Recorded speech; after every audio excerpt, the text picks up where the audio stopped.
It was just after noon in downtown Atlanta. The sun was high, casting harsh shadows on the cracked pavement outside a modest community health clinic. Patients trickled in and out, many older, others with young children in tow, faces marked by fatigue and quiet resilience. Inside, the waiting room hummed with low voices, the occasional cough and the soft rustle of paperwork. No one had time for anything more than survival. Among them sat a tall man in a charcoal coat, a wide-brimmed hat pulled low over his brow. He flipped through an old copy of National Geographic like he wasn't Samuel L. Jackson. Like he was. Just another man in need of care. No bodyguards, no fanfare, just him. The receptionist didn't even look up. Outside, the stillness was about to snap. A squad car skidded abruptly into the parking lot, siren off but lights flashing. 2 officers jumped out, young, tense, and already radiating that unmistakable scent of overcompensation. One of them, Officer Randall, clutched a clipboard, eyes scanning every face with suspicion. They weren't there for a wellness check. Across the lot, a black teenager leaned against the wall, earbuds in, hoodie up. He wasn't doing anything, just existing. That was enough. "Hey, you hands where I can see 'em," Randall barked, already halfway there, hand hovering near his holster. Inside the clinic, heads turned. But no one moved. No one ever moved. When the cops came, the teenager looked up, startled, confused. "I didn't do anything, sir." "You match a description," the other officer snapped. "Don't make this harder." The receptionist muttered, "Again?" Under her breath. That's when Samuel stood up. Calm, silent. The magazine slipped from his hand and landed with a soft thud. He adjusted his coat, stepped toward the window, and watched. Not intervening. Not yet. Just watching. And the air. It shifted. The teenager's hands trembled as he raised them.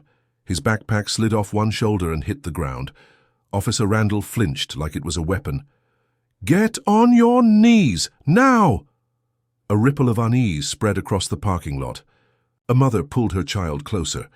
An older man paused halfway to his car, debating whether to speak. He didn't. "I'm just waiting for my sister. She's inside," the boy said, voice cracking. His eyes darted around for someone, anyone, to intervene.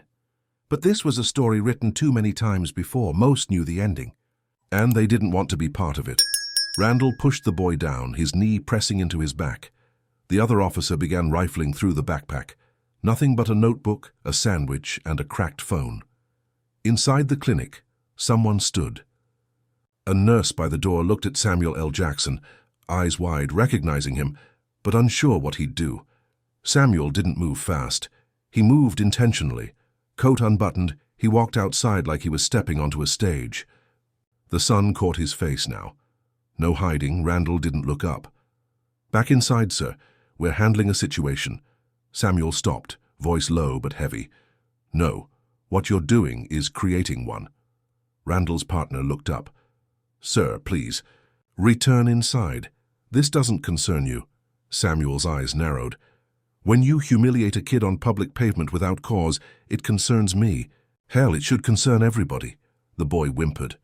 "Please, I didn't do anything," Randall snapped. "He's resisting." Samuel took a step closer. "You're the only one resisting here. Resisting the truth. What's the charge? Existing while black? You got probable cause, or you just like kneeling on kids for practice?" Silence. The boy was shaking now. So was Randall, though he didn't realize it yet. Samuel's tone sharpened. "This ain't discipline, this is performance. And it's ugly." People started filming. Phones rose like torches in the crowd. Someone whispered, "Is that Samuel L. Jackson?" It didn't matter anymore. The spotlight was on. And Randall. He just stepped right into the fire. Samuel didn't raise his voice. He didn't need to. The quiet authority in his tone made the pavement feel heavier, the air thicker.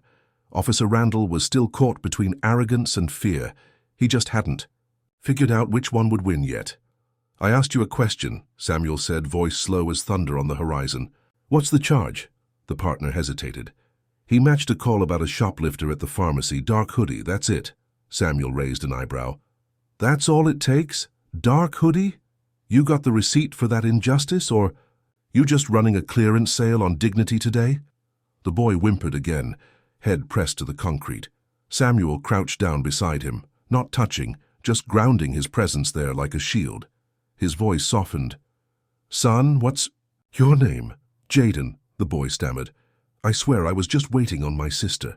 She's inside." Samuel stood and looked toward the clinic. "Then maybe we should ask her." He nodded toward the building, and right on cue, the clinic doors swung open. A girl, maybe 16, rushed out with wide eyes and a fierce glare. "Jaden, what the hell's going on?" Randall stepped back. The sister's presence blew a hole in his story. "Ma'am, we had reports," Samuel cut in. "You had assumptions. You turned a waiting room into a war zone. This isn't policing. This is profiling." A growing group of bystanders murmured, "In agreement." Some stepped closer. The tension turned its attention not toward the boy, but the officers. And Samuel? He never broke eye contact with Randall. "You picked the wrong street today," he said, "and the wrong man to make an example of. No badge could shield from the truth when it came from a voice like that." And now, the silence wasn't on the crowd. It was on the officers. Officer Randall straightened up, his jaw clenched like a man trying to summon courage from a place long empty. "Look, sir, we had a report, and this young man, he fits the profile." Samuel tilted his head. "What profile is that? Breathing while black." There was a shift in Randall's posture, a crack in his armor. He glanced at the phones filming, the faces watching, the truth cornering him like a wild dog. His partner took a step back, already seeing where this was going. Samuel's voice cut through the air. "Let me ask you something, officer. Did you verify the report, check surveillance, talk to the pharmacist, or did you see a black boy standing alone and figure, hell, must be him?" Randall didn't answer. "That's what I thought," Samuel continued. "You're not enforcing the law. You're enforcing your fear." The crowd swelled tighter now, emboldened by the clarity of the moment. One woman muttered, "Damn right." Another man added, "This happens every week here." The sister, shaking with fury, shouted, "He's not a criminal, he's a kid. You put your knee on his back like he was nothing." Samuel stepped closer to Randall now, voice low, sharp, deliberate. "You know what the difference is between justice and assault, officer. Consent, and that boy didn't consent to be your suspect, your entertainment, or your target." Randall's face flushed red. He opened his mouth, but Samuel raised a hand. "No, you've said enough. Now you're gonna listen." And listen he did. To the silence, to the shame, to the crowd that no longer feared him, to the echo of Samuel L. Jackson's voice, like scripture carved into asphalt. The tension in the parking lot had shifted from fear to reckoning. People weren't just watching now, they were remembering. Stories started leaking from the edges of the crowd like water from a cracked dam. "That same cop harassed my nephew last month. They tackled my cousin for walking out of the store with a receipt in his hand. My husband got stopped 3 times in a week, never once with cause." Samuel turned, his gaze sweeping over the gathering faces. The anger wasn't just about today. It had roots, long, buried roots that now clawed their way to the surface. "This isn't about one boy," Samuel said, loud enough for all to hear. "It's about a system that sees suspicion before it sees humanity, that arms fear with a badge and calls it order." The clinic's director stepped outside, face pale, voice tight. "Mr. Jackson, this isn't the first time. We've reported this harassment before. No one listened." Samuel nodded slowly, absorbing it. "They will now." Randall, finally finding breath, muttered, "This isn't fair." Samuel turned, eyes hard. "Fair? You think what just happened to that boy was fair? You humiliated their child. You traumatized his sister. You did it in daylight with an audience and still thought you were in the right. That's not law. That's a pattern. That's a wound you helped carve deeper." A journalist who had been filming live whispered into her phone, "This is bigger than an arrest gone wrong. Samuel L. Jackson just exposed a precinct-wide cancer, and he's not stopping."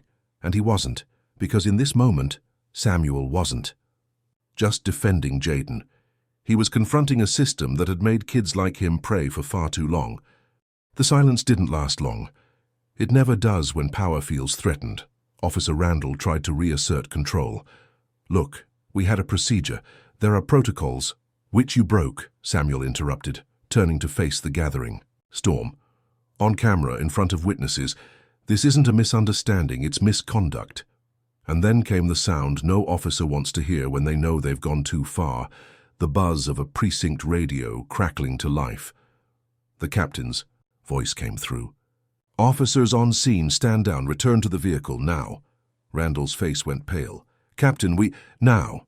He hesitated, but Samuel stepped forward, sealing the moment with finality. "You might walk away from this parking lot, but you're not walking away from the consequences. This video won't vanish, neither will this truth." The officers retreated, a flurry of shame in uniform. Phones tracked them, eyes burned through them. By the time they reached the squad car, the crowd had already turned, no longer afraid, no longer silent. Inside the clinic, the director spoke. "Up. Mr. Jackson, what you just did, it's going to make waves. We've been filing complaints for years. They've ignored us." Samuel looked at him, steady and unwavering. "They won't anymore." And he meant it. By nightfall, the video had gone viral. Millions of views, headlines on every major network. But what mattered more were the calls. From civil rights attorneys, from city council members, from within the police department itself.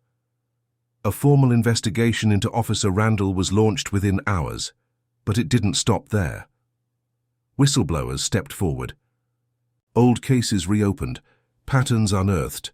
A system that once stood untouchable was starting to crack because a man had stepped out of a waiting room and forced the world to watch. 2 days later, a press conference was held on the steps of Atlanta's City Hall.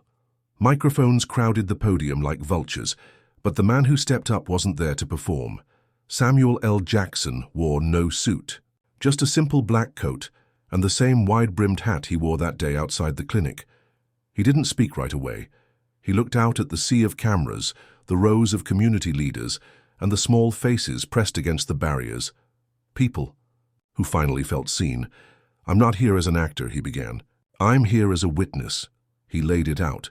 The humiliation, the profiling, the silence of the crowd, the courage of a sister, the cowardice of a badge misused.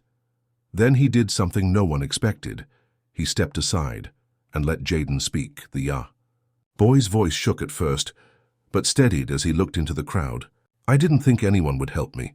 I thought this was just what happens, but Mr. Jackson, he didn't just help me, he stopped something bigger." Applause swelled. Not for celebrity, for courage. Following the conference, the Atlanta PD announced the indefinite suspension of Officer Randall and his partner, but more importantly, a task force was formed, built not of insiders, but of citizens. Samuel volunteered to fund its creation, covering legal support, trauma care, and documentation for any future abuses. The clinic, once ignored, now had new security protocols, funding from private donors, and a direct line to the city council. Samuel made sure of it, Jaden and his sister. They were offered scholarships. A local non-profit inspired by the story built a mentorship program in his name, the Jaden Initiative for Justice. Samuel's fingerprints weren't on plaques or banners, just on lives, restored. Because justice wasn't about making noise. It was about making change. 6 months later, Jaden stood in front of a packed auditorium, nervously adjusting the mic clipped to his hoodie. He wasn't just a kid anymore. He was the opening speaker at a city-wide youth summit on police reform and civic rights because of what he lived, and who stood up for him when no one else did. He didn't start with anger. He started with a story. "I was waiting on my sister outside a clinic," he said. "That's all. And suddenly I wasn't just me, I was a threat. Until someone saw me. Really saw me." His voice grew stronger with each word, and the audience leaned in, hearts tightened, jaws clenched. They weren't just hearing a speech, they were witnessing a rebirth. Outside the auditorium, murals had been painted. One of Jaden, not as a victim, but as a symbol. Hoodie up, chin high, with the words, "Be the line they can't cross," beneath. He now volunteered twice a week at the clinic where it all began, offering mentorship, sharing his story, listening to others who never thought their voices mattered. His sister. She started a local podcast with support from a community journalism fund. Streetlight Stories was its name, dedicated to spotlighting overlooked acts of injustice and courage alike. Their mother, once silent from exhaustion, was now part of the advisory board for the citizen-led oversight committee. None of it was magic. It was work. But it was their work now, their story. And Samuel, he never returned for applause. He never needed to. He just left behind something far stronger than fame, a legacy of interference, of refusal, of justice made personal. A clip from the summit went viral a week later, not Jaden's speech, but what followed after. As the applause died down, the moderator asked if Samuel L. Jackson wanted to share a final word. He hadn't planned to, but he stood anyway. The room went silent. He stepped up to the microphone, no notes, no smile, just that signature fire behind his eyes. "Respect doesn't cost a damn thing," he said, "but withholding it, that can cost someone their life." He let the silence sit like a sermon. I've played every kind of man on screen, killers, kings, survivors, but what I saw that day outside that clinic wasn't fiction. That was a kid treated like a criminal before he had the chance to be anything else. And if you're not mad about that, you're not paying attention. He scanned the crowd, landing his gaze on the officers in attendance, the city officials, the youth in hoodies and sneakers. Justice ain't charity, it's a contract, one this country keeps breaking. So maybe it's time we stop begging for dignity and start expecting it. Then came the line, sharp, clean, unforgettable. Every system is built by people, which means every damn one of them can be broken and rebuilt by people too. The room exploded in applause. Not performative, personal. That line? It was etched onto posters, quoted in classrooms, used in campaigns. But most of all, it was remembered, because Samuel didn't speak for applause. He spoke so people would stop being silent. The video of Jaden's arrest, Samuel's confrontation, and the summit speech swept through the internet like wildfire, shared by civil rights groups, educators, and everyday people who finally saw their truth reflected on screen. But what mattered most wasn't the fame. It was the ripple. In another city, a teacher showed the footage in class, and a student stood up to share how their brother had faced the same treatment. In a small town, a sheriff rewrote his department's stop-and-search protocol, and in Atlanta, that once ignored community, clinics saw an increase in donations, volunteers, and safety measures. A place of fear had become a hub of power. Jaden's mural became a landmark. Tourists came to snap photos, locals came to remember.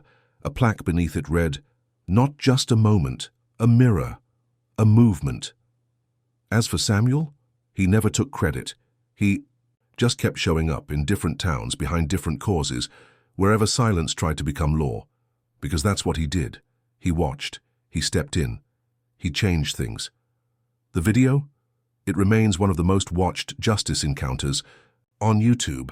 But the legacy, that lived in every person who realized they didn't have to be famous to be seen. They just had to stand. Final closing line. Sometimes justice doesn't knock. Sometimes it walks out of a waiting room, takes off its coat and says, "Not today."